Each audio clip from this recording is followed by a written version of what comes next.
রাজধানীতে মিরপুরে বাসে আগুন দেওয়ার সময়ে জনতার ধাওয়া খেয়ে তুরাগ নদে ডুবে প্রাণ গেছে এক তরুণের। বৃহস্পতিবার রাতে দেয়া আগুনে পুড়ে যায় বাসটি।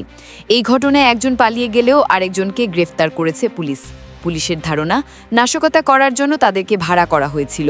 বৃহস্পতিবার রাত 10টায় মিরপুরের বেড়িবাঁধে এলাকায় রাস্তার পাশে থাকা কিরণমালা পরিবহনের একটি ফাঁকা বাসে আগুন ধরিয়ে দেয় 3 তরুণ।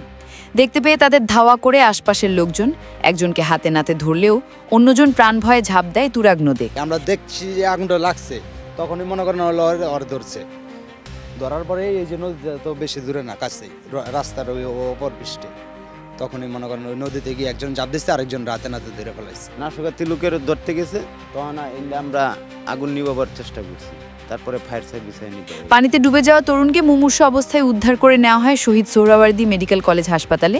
পরে সেখানে চিকিৎসক তাকে মৃত ঘোষণা করেন। পুলিশ জানায়, নিহত তরুণের নাম আবদুল্লাহ আল সায়াফ। সে রাজধানীর একটি কলেজের দ্বাদশ শ্রেণীর শিক্ষার্থী।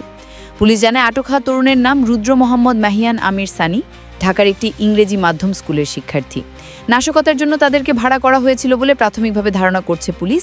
এই ঘটনায় বাদী হয়ে থানায় মামলা করেছেন কিরণমালা পরিবহনের মালিক।